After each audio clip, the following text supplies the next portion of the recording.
When the developers of God of War Ragnarok said that we've seen nothing yet after watching the story trailer, they were right. I've now finished the main story, don't worry, there won't be any spoilers in this video whatsoever. And this was kinda tricky, because the game is really full of surprises. And then I'm not only talking about the big out of left field story and gameplay twist, but also because of the impressive music and art design that makes you stop often to take it all in. And I totally shed a tear more than a few times during the many perfectly realized scenes. Experiences like this don't come by often. I've never seen a game toy with my expectation as much as Ragnarok, only to surprise me a few moments later. It made me care for characters I did not feel a lot for in the previous game, and also pushed me to change my playstyle many times during my 35-hour long journey. Because yes, this game is massive and there's still a ton of side content that I can't wait to get back to. These optional things are way more fleshed out than in the first game, with really cool, more open spaces to explore this time around. Now, I do have some small criticisms as well. I briefly want to touch on those, but I mostly want to go in depth on how Ragnarok makes one of the best games ever even better, with one of the highlights totally being the new gear system. If you are excited to play, then totally leave a like to show your support. Subscribe for way more God of War Ragnarok content if you haven't already, and new and old subscribers can also still participate in my Digital Deluxe Edition giveaway via the link in the pinned comment. I will reach out to the winner just before launch, and with that out of the way, let's go. One thing I did not expect Ragnarok to focus on is companions. Atreus and Mimir can still give you directions during combat, so you can more easily dodge incoming attacks you've maybe not spotted yourself, and you can of course command the boy to unleash arrows and even do some cool melee attacks together. I will only be showing footage with Atreus as your sidekick, but I think it's good to know that Santa Monica does a great job at shaking up this familiar formula, even if the pre-launch footage and my gameplay in this video only shows you the OG combination. There will namely be more faces that will join Kratos in his journey through the 9 realms, which will not only give you more insights into the Norse mythology, it will change the tone and dynamic of conversations, and it also means that the game is a bit more replayable, as you can do certain side content with different companions. Like Ragnarok has a ton of these optional objectives for if you really want to get lost in this world. Almost every time you go to a realm for a main story mission, you can after that choose to use the Mystic Gateway to immediately continue with the main quest or stay for some side content. Now you can totally choose to do this optional content later, but it's overall really worth it to do it immediately, not only for the useful and sometimes very unique rewards, but also because this content is very well done and quite different from the very linear story levels. These side objectives take place in small open world like spaces, where you can choose the order in which you complete things, like help an NPC, complete a treasure hunt, there are special boss encounters here, with more mostly combat activities added to these realms over time as you play through the story as well, so there is a good reason to come back later. You will also find a lot of extra puzzles in these optional spaces, like the Nornir chest are back, but now have more varied ways to open them. New elements are added to even make familiar 2018 puzzles feel fresh, and the fact that you now have to combine powers from each weapon, including Atreus' bow, makes it so that you have to think a bit harder this time, although it never got annoying for me. But of course, most of the time is still spent fighting enemies, which feels as good as you remember, but is now more strategic thanks to many new additions. There are some small things like the new elemental protection that some enemies have. Here you have to switch to the axe to nuke a fire shield, or use the blades when enemies have a frozen shield. Like we have the axe and the blades of course from the beginning, and combining them is really beneficial, also thanks to an early skill that gives you bonus damage with the blades after freezing a target first with the axe,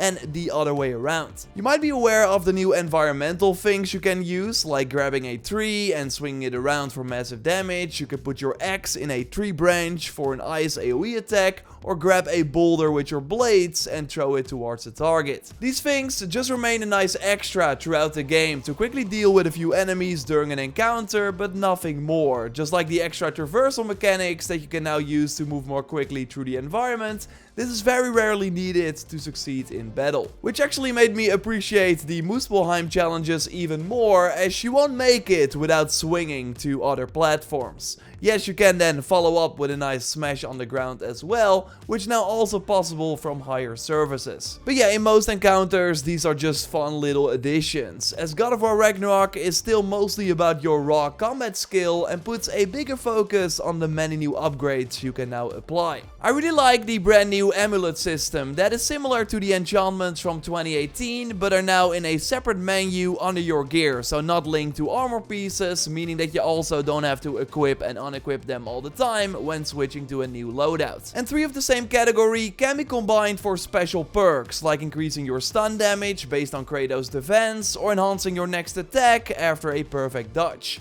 So there's something to look out for next to the regular stats. And there are also special variants without a set bonus but one big perk, like changing your rage, so it lasts longer but you heal less. And while you have to unlock most of the 2018 skills again, all the rage abilities are unlocked from the start, so you can immediately go crazy. Brand new though is that there are different types of rage, but I don't want to spoil what those are. There's also another amulet that increases the damage of all Kratos' death from above attacks. Like, the game really does a great job at pushing you to try all the different moves and tools Kratos has available, and you especially see that in the improved gear system. Like, one chest piece early on gives you health back on an R3 attack. So with this armor equipped, it's smart to focus on stunning an enemy to do these brutal takedown moves that in Ragnarok are also different for smaller enemies depending on the weapon you're wielding, and the results are really awesome. An armor set I used a little later in the game increased my melee damage based on my rage, so then it's actually smarter to keep a full rage bars and not use L3 and R3,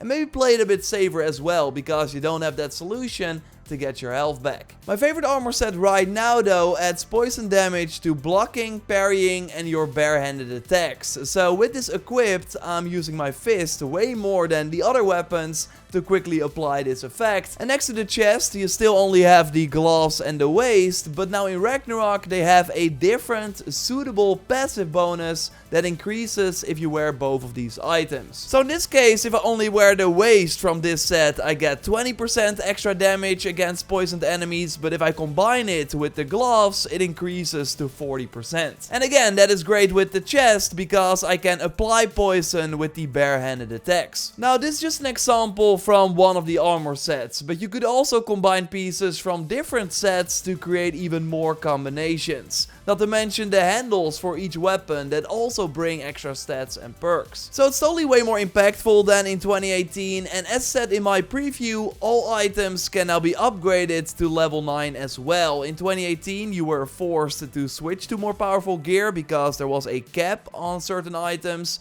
but in the sequel every piece can be used throughout the whole game. I do wish there were more new runic attacks though. While the chests you come across in the main story usually have brand new ones, the optional content gives light and heavy runic attacks from the previous game. And while I was happy to see some of my favorite attacks back in Ragnarok, I did only find 8 runics for the axe during my playthrough, with 4 of them being brand new. And while I really like the enemy variety in Ragnarok, it's way better than in 2018. I especially love the mini bosses that you only fight a handful of times, and they change the scenario up as well. There are also a lot of familiar faces that return in the sequel. And I don't mind this at all, as it makes the encounters more varied, but I did wish that we would have new takedowns for those older enemies, as I've already seen them way too often in the previous game. So, some small little things. My main critique is that I think Ragnarok is a bit too hand-holdy overall. It's similar to other previous Sony games. Things like companions that tell the solution to a puzzle before you could even think yourself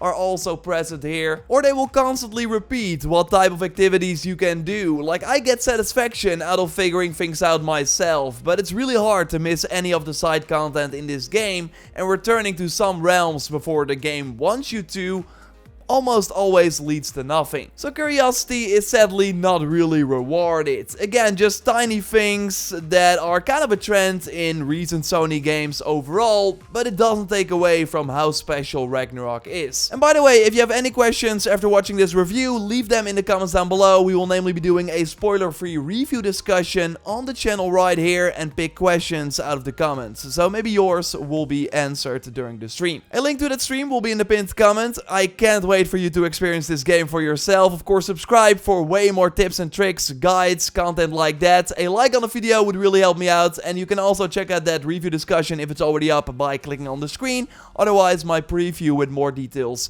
will be shown here. For now, I will speak to you soon. Goodbye.